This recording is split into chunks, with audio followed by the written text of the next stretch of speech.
May we recognize the distinguished colleague, Senator Francis Kiko Pangilinan, to sponsor and to interpolate a distinguished colleague from Tarlac and Pampanga, Senator Rodante Marcoleta.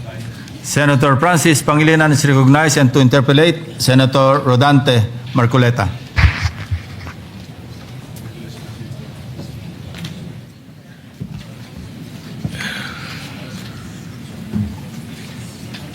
Thank you, Mr. President.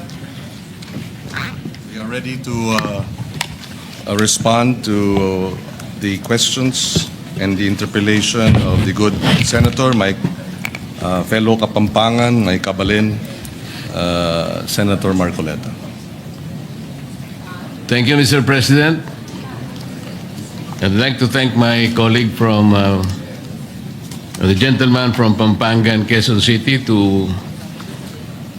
for having readily accepted questions from this representation.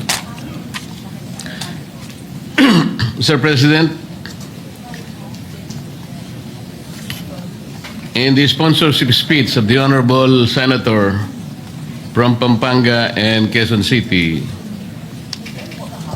he said that the resolution will signal our resolve to prevent China from claiming 500,000 square kilometers of our exclusive economic zone. I'd like to ask the gentleman, Mr. President, where did he get his data of 500,000 square kilometers? Yes, Mr. President, the data was taken from the computations based on the Philippines 200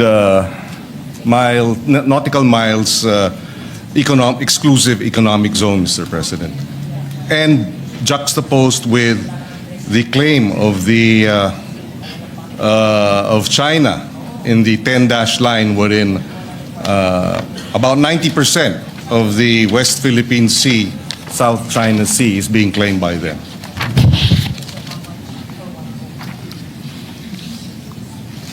Mr. President, is the gentleman aware that there is a post from the National Security Council of the Philippines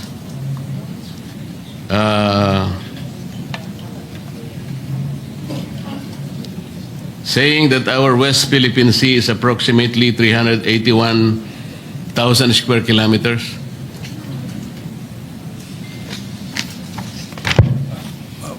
300,000 square kilometers, Mr. President. Are they referring to our exclusive economic zone or our territorial sea, or may we be clarified? Our exclusive economic zone with respect to the West Philippine Sea, Mr. President. Mr. President, I'd like to clarify. I'd like to be clarified, rather, because the data that was provided us by the advisors to the Philippine delegation to the to the Hague, the International Arbitral Tribunal, provided the amount of approximately about 500,000 square kilometers. So we will have to clarify that, we would like to be clarified, Mr. President, as to the data. But having said that, assuming it's 345,000 square kilometers, that is still double, pretty much, or almost more than, or close to double, our land mass. In other words, it is a huge amount of exclusive economic zone being claimed by China. That we have sovereign rights over our territorial sea, as well as we have exclusive rights over our exclusive economic zone, which includes, as the gentleman has mentioned, at least from his data, 360,000 plus square kilometers. Mas malaki pa sa ating lupain. Kaya hindi maaaring nating hayaan na lamang na aangkinin at ng ibang bansa, lalo na ang China. Mr. President, I'm making this clarification because I would like to believe that the resolution is particularly related to our claim in the South China Sea, part of which is now being called the West Philippine Sea. According to the National Security Council, our exclusive economic zone in relation to that is only 381,000 square kilometers. And that is the principal interest in relation to the sponsorship speech in connection with the resolution under consideration, Mr. President. I would like to correct that because the 500,000 does not exist, Mr. President, because as I will discuss later, in Magallanes versus Ermita, this is a jurisprudence that was penned in relation to the conflicting maritime area in Republic Act 3046 and Republic Act 9522. Our Supreme Court had the opportunity, Mr. President, of adjudicating that our total exclusive economic zone, not only in the West Philippine Sea but in the other rest of the world, is only 382,669. This is already in the jurisprudence, Mr. President. Thank you for that, Mr. President. We are currently securing the information that was relayed to us by Justice Carpio, and therefore, assuming for the sake of argument that it is 345,000 square kilometers, it does not remove the fact that that is a huge amount of our economic zone that is being aggressively taken over by China.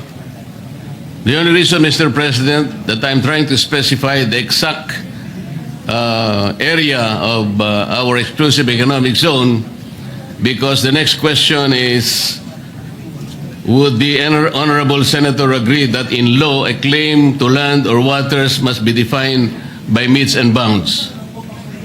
Mr. President, we, with the indulgence of the good senator, we already have an arbitral ruling in our favor. So the metes and bounds is no longer debatable. The arbitral ruling has awarded the Philippines and recognized our claim vis-a-vis China. It has rejected China's 9-line, 10-line claim and has upheld the Philippines' position that what China is doing within the exclusive economic zone of the Philippines is illegal. And therefore, the debate as to whether there are metes and bounds is moot. We can debate until kingdom come, but that will not change the arbitral ruling in our favor, Mr. President. That is not entirely correct, Mr. President, and I beg to disagree. The reason why I'm asking the gentleman for the metes and bounds to our claim on our maritime rights is because until today, I would like to believe that there has not been any specific computation or coordinates of the West Philippine Sea. I'd like to ask if is the limit of our exclusive economic zone is specifically the 200 nautical miles from our archipelagic baseline, or is it provided under Administrative Order Number 29, the westernmost boundary of the Kalayaan Island Group, as defined under Presidential Decree 5096, or is it defined under Republic Act 9522 of 2009, or Republic Act number 12064 of 2024? The question, Mr. President, is very significant because we would like to specifically determine the extent of our West Philippine Sea. Because if we are unable to do that, baka mahirapan po tayong ipagtanggol hanggang saan ang sa atin. So can we at least have an answer? Mr. President, hindi na natin kailangang ipagtanggol ang nasa atin. Napagpasahan na ng International Arbitral Tribunal. There is nothing to defend. It has been resolved in our favor. what we have to now defend and uphold is the ruling. Mr. President, I think the gentleman from Pampanga and Quezon City is looking at the arbitral award as it is. I'm not saying that, of course, we won the EEZ, but it is still incumbent for our country, Mr. President, to define our West Philippine Sea. Because until now, as we will discuss later with the indulgence of the gentleman, we need to look at the coordinates, Mr. President. I'm only asking whether the basis of the West Philippine Sea is the 200 nautical miles from the archipelagic baselines. Because as the defense establishment say it, Mr. President, it is the approximation of our exclusive economic zone. Our exclusive economic zone is 200 nautical miles from our archipelagic baseline. So, can we assume that, are we proceeding from there? Or are we defining the extent of our WPS from Executive or Administrative Order number 29, Presidential Decree 1596, Republic Act 9522, o Republic Act 12064? Kasi kailangan po natin ma-define muna, Mr. President. Totoo po na ang arbitral award, in-invalidate po yung 9-dash line. Tama po yun. Pero hanggang dun lang, hindi naman sinabi ng arbitral award kung hanggang saan ang hangganan ng ating West Philippine Sea. That's why I am asking the gentleman kung alam po niya kung saan tayo magsisimula para sa ganon, i-determine natin, i-ascertain natin ang extent ng ating West Philippine Sea. Yes, if I may reiterate, Mr. President, we see the point being raised by Senator Marcoleta. He mentioned Administrative Order number 29, which defines the West Philippine Sea. It was issued in 2012. On the other hand, in addition, we have the Philippine Maritime Zones Act, or Republic Act number 12064, enacted in 2024. These are government records that recognize the West Philippine Sea in official documents, and under the UNCLOS, which grants the Philippines the EEZ extending to up to 200 nautical miles from its coastline. This is the law. There is an administrative order, and of course there is UNCLOS. It is the position of this representation, Mr. President, that all three, UNCLOS, Administrative Order number 29, issued in 2012, and Republic Act 12064, enacted in 2024, are sufficient to be able to establish our exclusive economic zone as well as our territorial sea, Mr. President. So, Mr. President, if the answer is that Administrative Order number 29, which is the westernmost boundary of the Kalayaan Island Group, as defined under Presidential Decree 1596, is the very source of our determination of the West Philippine Sea, Together with, Mr. President, the Philippine Maritime Zones Act, taken in conjunction with. So it's the AO 29 as well as RA 12064, and finally UNCLOS.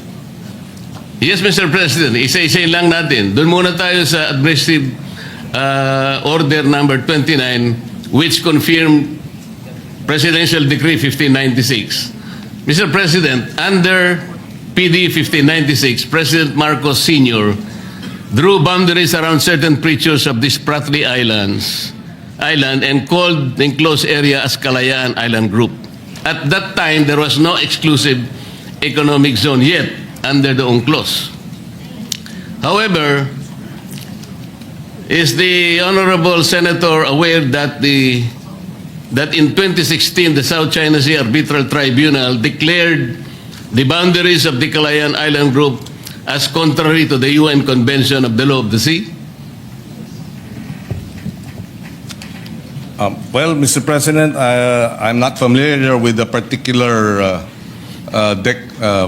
findings, but that is, to me, again, immaterial in the context of the award of the International Tribunal. That will not be immaterial, Mr. President, with all due respect. Kasi nga po talagang sinisino natin, dinidetermine natin kung gagamitin po natin yung Presidential Decree 1596. Sabi po ng Arbitral Tribunal, contrary po yun sa UN Convention of the Law of the Sea. Basahin po ninyo yung Arbitral Award. Nandun po yun sa paragraphs 573 to paragraphs 576. Sabi po niya, China and the Philippines has no right to enclose the Spratly Islands with the system of archipelagic or straight baselines, as though there is a single group islands or an offshore archipelago. Yun po yung sinabi. Kaya nga po, I am pointing this out, hindi natin magagamit yung 1596, not even Administrative Order 29. Kung sasabihin naman po natin, Mr. President, yung 9522, nabanggit nila, is the Honorable Senator aware that Republic Act 9522 merely defined the Philippine archipelagic baselines from which to measure the territorial sea, exclusive economic zone, and continental shelf. Yun lang po ang ginawa noong 9522. Wala po siyang kinalaman in the determination of the exact area of the West Philippine Sea. Na-define lang po yung mga baselines natin para doon natin kwentahin yung ating territorial sea, yung ating exclusive economic zone, at saka yung ating continental shelf. Alam natin, ang EEZ at saka continental shelf, 200 nautical miles from the baseline. Territorial sea is 12 nautical miles from the baseline. Ngayon po, Mr. President, kung halimbawa ay babanggitin natin ang Republic Act 12064, ito po yung 2024 law, ang may problema po ito Section 2 of Republic Act number 12064 defines the West Philippine Sea as follows.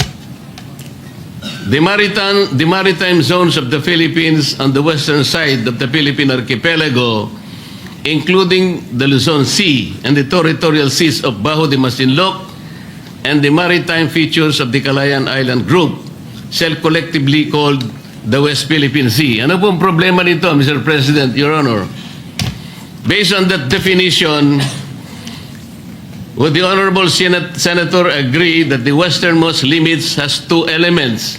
Yung 200 nautical mile limit of the Philippine Exclusive Economic Zone and Continental Shelf, and the 12 nautical limit of the enclave territorial sea of high tide elevations of Kalayaan Island Group, including those outside the Philippines Exclusive Economic Zone.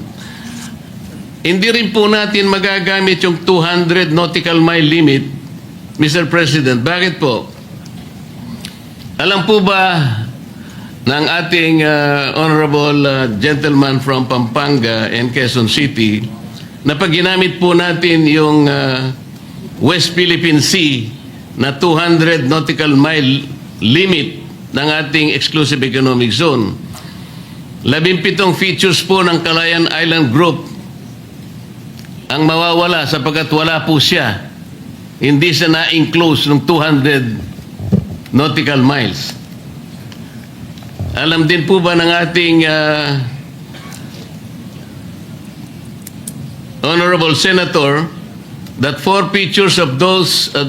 of those features would fall outside the definition of the West Philippine Sea as occupied by the Philippines? Ito pong apat na ito ay okupado na ng ating bansa.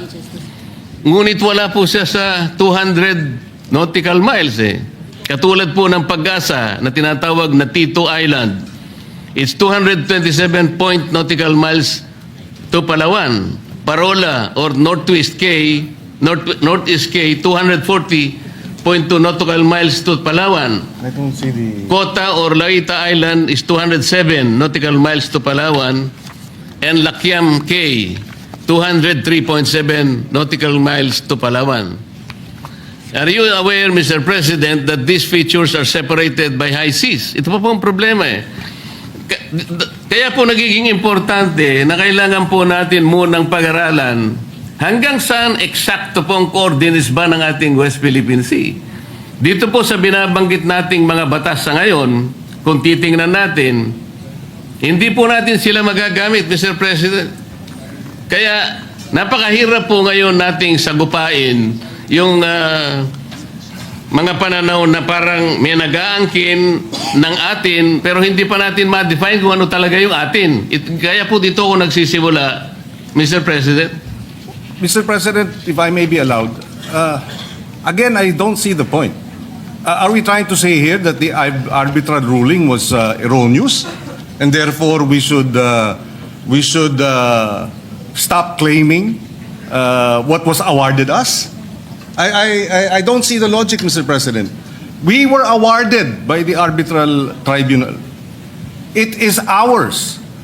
Now, is the gentleman saying the tribunal was mistaken, and therefore what was awarded to us should not have been awarded to us because of these problematic, well, at least from the point of view of the good senator, problematic definition of what the West Philippine Sea is?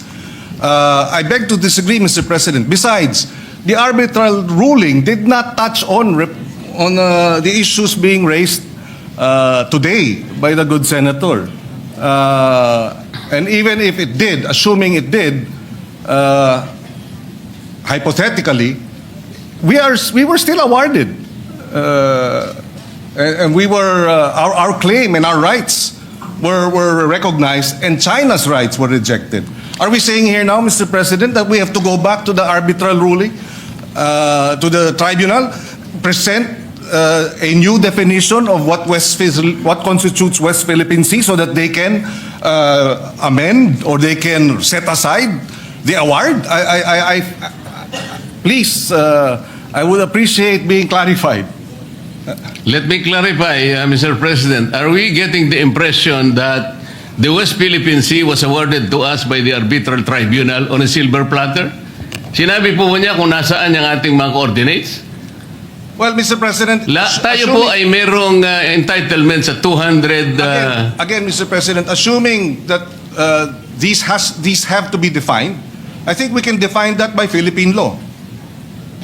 If, assuming, I'm without conceding that there is no definition, because we believe it has been properly defined, and the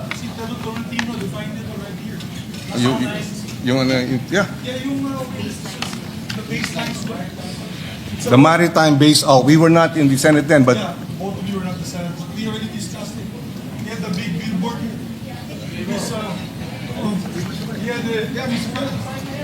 Mr. President, may I, Mr. President? The majority leader. With indulgence to those who were not with the here. permission of course, Yes, with the permission of the two gentlemen. Senators Pangilinan and Rodante Marcoleta. Yes, for the indulgence of our colleagues who were not here at the 19th Congress, namely Senator Pangilinan, yourself, Mr. President Pro Tempore, the Senate President, and Senator Marcoleta. We had a long discussion on the floor approving the baseline, Philippine Baseline Maritime Zones Act. Dalawang batas yung pinasa ni Senator Tolentino, who was also the majority leader at the time. And I can clearly recall he would always perform his explanation on the middle podium with a blackboard, whiteboard rather, with a map. Pinapakita niya, pure like a teacher, like a professor, showing the map of the Philippines and what it covers. So meron na po tayong approved and signed by the President a Republic Act on these two measures. It was the Philippine Baseline Law and the Philippine Archipelagic Sea Lanes. So maybe the two gentlemen can look into these two laws to see the exact coordinates that we approved as a law. as laws. This is Republic Act number 12065 and 12064. With the permission of the three gentlemen, the Senate President is recognized. With the permission of the gentlemen, because this will be an interjection, just not really to join the conundrum, but Mr. President, I ask a question. Yung ban China, meron silang coordinates? Yung 9-dash line nila?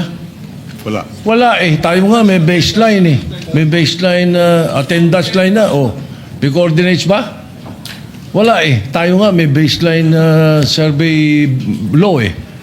Sila wala eh. Kung ano maangkinin kanila eh.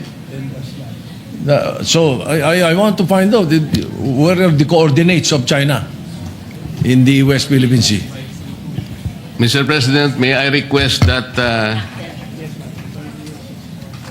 pakiano nyo ngayong number 3. Yung Mr. South President, China Sea. while we're doing some administrative matters, just for the record, because earlier our data or our assertion that about 500,000 square kilometers of our exclusive economic zone and territorial sea and sovereign waters is being claimed. This was a lecture by retired Supreme Court Justice Carpio in his paper, West Philippine Sea Lecture, in the Philippine Social Science Council. Hosted it February 2016, and I quote his, for the Philippines, what is at stake in the South China Sea are, number one, about 80% of its EEZ rather, comprising 381,000 square kilometers of maritime space, including the entire reed bank and part of the Malampaya gas field, and number two, 100% of its exclusive continental shelf, estimated at over 150,000 square kilometers of maritime space. Either the Philippines keeps this, and I quote, maritime entitlements, or we lose them to China, according to the retired justice. And he added, effectively, China's 9-dash line claim encroaches on over 531,000 square kilometers of Philippine EEZ and continental shelf, including all the fishery, oil, gas, and mineral resources found within this vast area, which is larger than the total land area of the Philippines. This Chinese aggression, according to Chief former Justice Carpio, is the gravest external threat to the Philippines since World War II. Mr. President, ang binanggit niya kanina ay pinagsama-sama po niya yung exclusive economic zone at saka yung continental shelf. Talaga po nga abot kayo ng 500,000 square kilometers. Ang pinag-uusapan po natin, exclusive economic zone lang. Kaya po Mr. tayo President. nakukumpyos. Kanina po tinatanong kung merong coordinates ang China. Ayan po yung mapa ng China. Makikita po ninyo yung 6.1. Kapag yan po ay tiningnan ninyo at pinag-aralan po ninyo yan, yan po ay nakatala doon sa International Hieroglyphics Organization or S23. Lahat po ng coordinates nandyan. Kaya nga po pinoproblema natin, hanggang ngayon, wala pa po tayong ganyan. Sana man lang yung West Philippine Sea, kapag ka lahat po ng kailangan ng United Nations, kasi bago po tayo makapagpatala ng ating sariling pangalan ng dagat, katulad ng West Philippine Sea, hindi lamang po declaration ang kailangan natin eh. Nagdi-declare tayo ng 200 nautical miles. Hindi naman po tayo nagdi-deposit ng mapa na may coordinates doon sa United Nations. Wala pong mangyayari. Yun po yung proseso eh. Tingnan po ninyo yan. 6.1, yan po yung South China Sea. Hindi po ninyo makikita ang West Philippine Sea. Kaya po tayo nagtatalo dahil yung ating West Philippine Sea, kailanman hindi mag-a-appear dyan hanggat hindi po nagagawa ni Commodore Tariela yung dapat niyang gawin. Imbes na gawa na siya ng gawa ng caricature, dapat mag-submit na siya nung mga coordinates na kailangan po para ngayon makapagpatala tayo ng sarili nating pangalan ng dagat. Ito nga po kaya ako, kahit napakahirap, ay gusto nating pag-aralang mabuti kasi dito po nagkakaroon ng di pagkakaunawaan. Nakala natin may nangunguha ng saang ganang atin, samantalang yung sa ganang atin, hindi pa naman natin alam kung hanggang saan ba siya. Ang maganda sana, yung talagang exact coordinates, makukuha natin. Pero paano po natin magagawa, Mr. President? Ino-occupy natin, for example, yung munisipyo ng Pag-asa. Labas yun sa ating exclusive economic zone. Paano natin guguhitan yun halimbawa? Labas sa ating exclusive economic zone, samantalang yung Pag-asa, nandun na sa high seas. Hindi po pwede mangyayari, Mr. President, because that is violative of the UNCLOS. Hindi po tayo pwedeng tumahak sa high seas. At magliliprag po siya from the exclusive economic zone para enclose niya lamang, for example, yung Parola, yung Tito, yung sinabi nating 4 kanina na bahagi na inoccupy ng ating bansa, ngunit labas po ng exclusive economic zone. Paano ngayon yon? Eh di kapag ka sinabi natin, we were awarded our exclusive economic zone, o umalis na po tayo doon sa mga features na inoccupy natin ngayon, simply because they are not enclosed by the West Philippine Sea na binabanggit natin. Kaya po ako nagsisimula dyan, Mr. President. Hindi po totoo na como sinabi ng arbitral award. Wala yung 9 dash line mo, China. Totoo naman yun eh. Because China was unable to prove by historic rights na talagang nasakop niya through the 9 dash line. Pero maliban doon, walang ginawa yung arbitral award eh.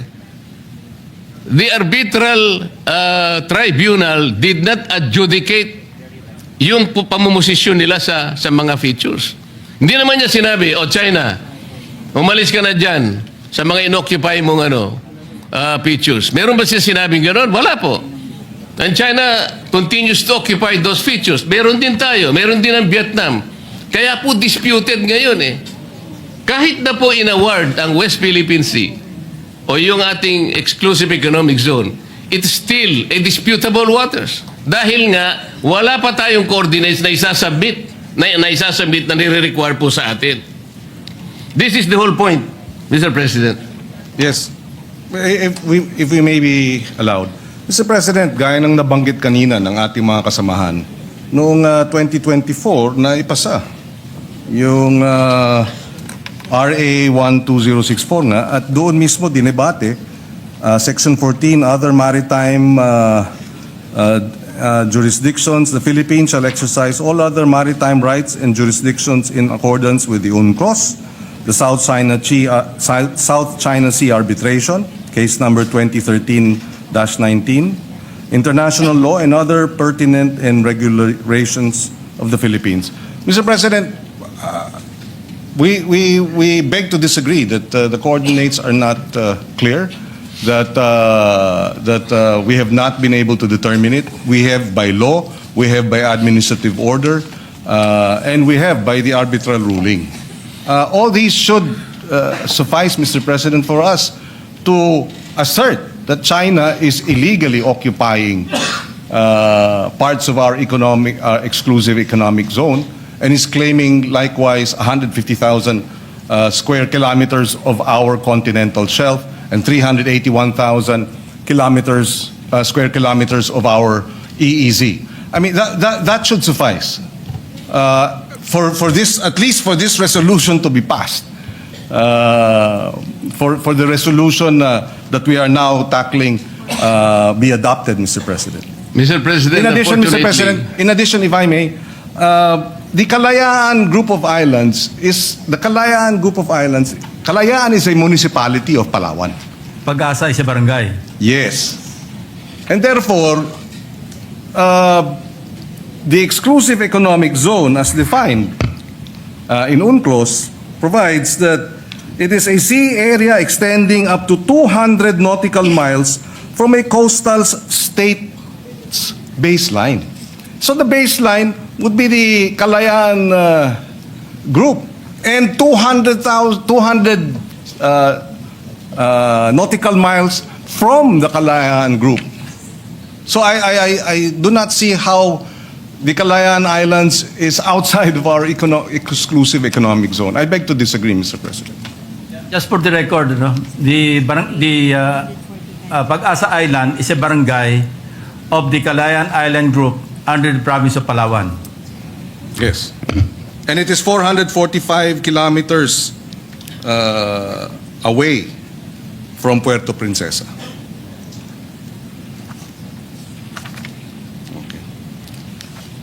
Mr. President, the problem is under Section 2 of Republic Act 12064, which defines the West Philippine Sea as follows.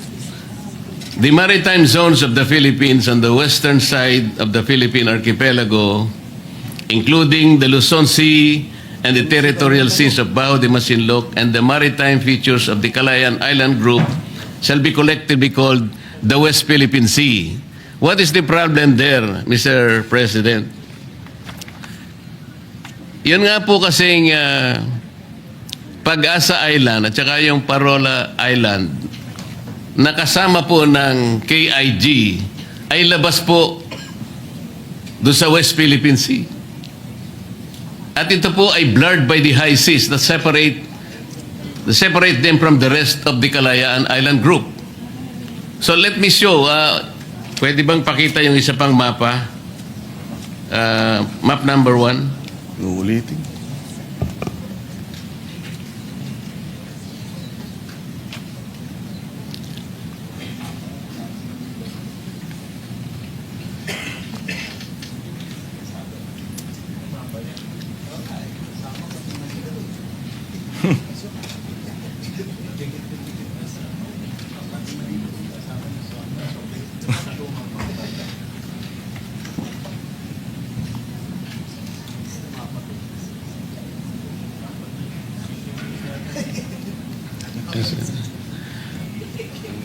Ayan po, Mr. President, this is a map produced by the US-funded think tank called National Bureau of Asian Research. Dito sa mapang ito po, the area that is shaded in deep yellow is the Philippine Territorial Sea, while the area shaded in light yellow is the Philippine Exclusive Economic Zone and Continental Shelf. The area shaded in blue is the high seas. On the map are small features around which circles have been drawn. Some features are inside the Philippine Exclusive Economic Zone, while others are in the high seas. The circles drawn around these features are the enclave territorial seas. The features and circles are in different colors to represent the state occupying them. The features occupied by the Philippines are in yellow. Diyan po makikita ninyo, Mr. President, meron po tayong occupied na features na talagang labas nga sa, kagaya ng binanggit natin kanina, labas sa ating exclusive economic zone. There are 4 features in yellow that are occupied by the Philippines but are in the high seas. Other features that are occupied by China and Vietnam that are in the high seas but they are also being claimed by the Philippines. Given the situation, how can we draw the metes and bounds of the Philippine West, the West Philippine Sea? Ito yung tinatanong ko kanina, kung gusto natin pong isama yung mga features which are outliers, meaning to say they are lying outside the exclusive economic zone, paano po tayong papayagan na gawin yun? May encroach po natin pati yung high seas. The UNCLOS, Mr. President, prohibits us from enclosing the high seas, and international tribunals have nullified boundaries that leapfrog. Hindi po natin sila pwedeng i-connecta. Kaya nga po, why even under Republic Act 12064, the limits of the West Philippine Sea cannot be drawn with precision. Yun po yung sinasabi natin. Hindi po natin magagamit yung mga batas na ginawa natin dahil meron pong problema. At makikita po ninyo yung mga features. For example, Yang nandyan po sa loob ng ating West Philippine Sea, makikita nyo yung mga circles in blue. These are occupied by other nations. Pero do sa ating memorial na sinabit po sa Arbitral Tribunal, Mr. President, ang Pilipinas nag-agree na lahat po ng yan ay hindi na natin naaariin. Meaning to say, reduction po yan sa ating West Philippine Sea. Ganun po, kinompromise natin eh. Basahin po natin yung award. So, ang dami pong nawawala sa West Philippine Sea natin. Mr. President, if we may, the declaration under PD 1596 that the KIG is part of Philippine territory, PD 1596 and its validity was never put in issue in the arbitration case, and the tribunal did not have any jurisdiction to rule on its validity. In other words, this is outside the issue of the award. And if there are concerns about the validity of PD 1596 and the concerns that there are certain areas outside of what has been declared as our economic zone, although prior to that was declared part of Philippine territory, then let's have legislation, remedial legislation to amend, debate it. If the good senator believes that should be part of Philippine territory and would like to amend PD 1596 or affirm it, then let's debate it on the floor by way of proposed legislation. But in the context of the arbitral ruling, Mr. President, I will again point out that this debate, no matter how lengthy, will not change the ruling, which just in our favor, and therefore we should defend and uphold it. Rather than go into a question of, wait, sandali lamang, kasi yung arbitral ruling na yun, hindi sinama yung ilang mga nasa Kalayaan Island group. So dapat, wag natin i-recognize yung award na yan. Hindi naman po tayo papayag doon. Hindi po ba? Hindi po ganun ang punto natin, Mr. President. Kung sakaling tayo po ay may karapatan talaga, at meron naman talaga tayong karapatan sa ating West Philippine Sea, na sa ngayon ay ina-approximate nila na ito na nga yung ating exclusive economic zone, kinakailangan naman nating makita yung hangganan para sa ganoon maipagtanggol natin ang lahat ng saganang atin. Nagbabudget tayo, binibigyan natin ang ating Department of National Defense. Ang daming mga features na wala sa ating West Philippine Sea, na wala doon sa ating exclusive economic zone. Wala namang, nandun outliers po siyang ganoon. Pagkatapos, sinasabi ng 1596, atin yun, pero sabi ng Arbitral Tribunal, sabi ng award, sinabi na nga natin, paragraphs 573 to paragraphs 576, neither the Philippines nor China has the right to enclose that part of the Sprat list. Ibig sabihin, ninalipay niya po yun eh. So wala din yun eh. Kinakailangan nating itama lahat.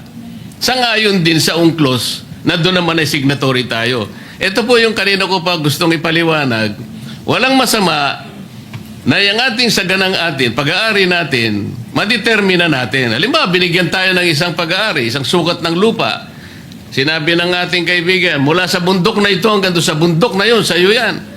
Alam po ninyo, pag hindi natin natituluhan yan, nakuha yung kabuuan kung hanggang saan ang ating pag-aari, mahihirapan lang tayo.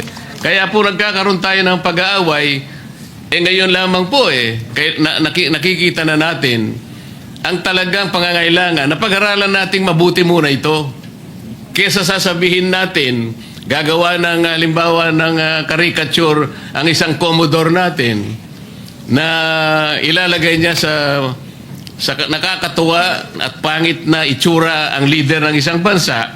Imbes na yun ang gawin niya, siguro kinakailangan muna nating i-determine with precise precision at with coordinates para sa ganon, alam na natin, maiguguhit na natin hindi lamang tayo lang ang nakakaalam ng ating West Philippine Sea, pati po doon sa S23. Ito po yung International Hydrographic Organization, matatala na yung ating West Philippine Sea. Magkakaroon na po ng coordinates, kagaya po ng pinakita natin kanina, ng South China Sea is designated by 6.1. Yun po sana yung dapat natin munang gawin. Mr. President, just before With the permission of the two gentlemen, Senator before I Rizal yield the Tiveros. floor, Mr. President, to just Yes, very quickly. yes, Mr. Senator President, yung binanggit ni Commodore Tariela, dinepensahan na ng ating Department of National Defense at ng Armed Forces of the Philippines. Tapos ngayon, narito tayo, may Senate resolution, sumasang-ayon at sinasang-ayunan ang posisyon ng Department of National Defense at ang Armed Forces of the Philippines sa mga bitiw na salita ni Commodore Tariela.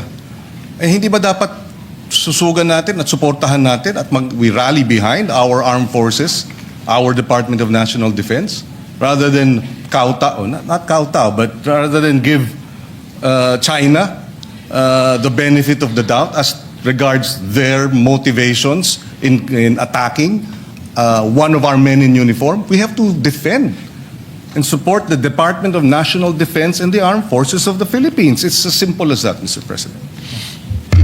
Yes, with the permission of the two gentlemen. Senator Rizal Tiveros is recognized to interject.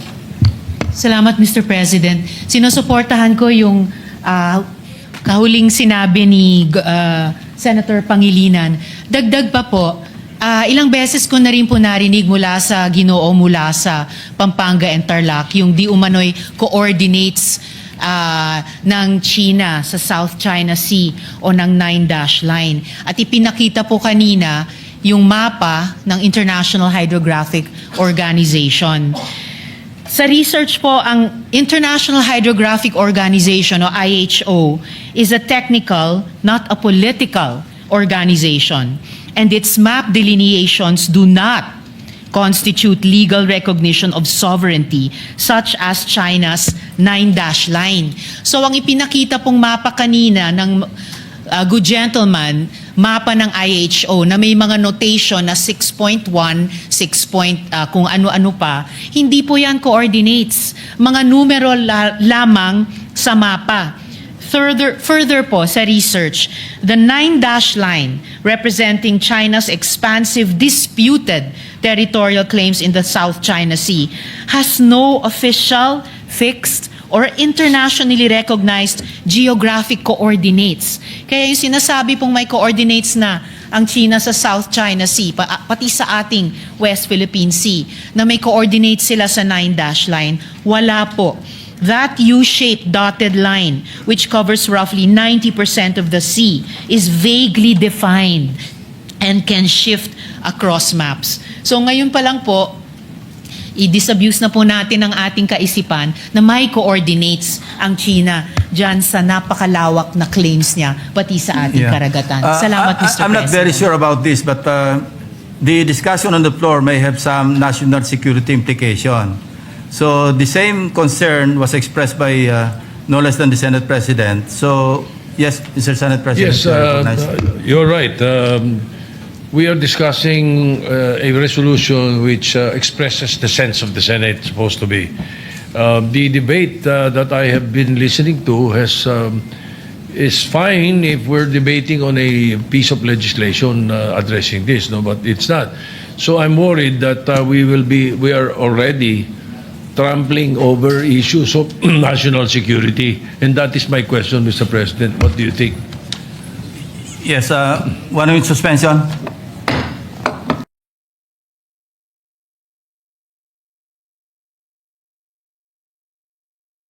Thank you, Mr. President. Mr. President, I move to suspend consideration proposed Senate Resolution number 256, and I commit to the gentleman sponsor and the interpreters that will take it up first item tomorrow on the agenda. So move, Mr. President. So you're moving to suspend? Yes. I was about to recognize Senator Lito Lapid. He has a lot to say about... he has plenty to say about the debates. So... Tomorrow. Tomorrow na lang. we will have to ask him to hold his horses until tomorrow. His horse. Hold his horse. I think he was enjoined to join the two Debate. Kapampangans. That's right. They're Kapampangans. Yes, and he said he Senator was Marcoleta, he said he Senator was going to Pangilinan. interject in Kapampangan also. We will await that tomorrow, Mr. President. All right. Thank you. Sige. So the motion is to suspend consideration. Hearing no objection, consideration of the resolution is suspended. Thank you, Mr. President. Next on the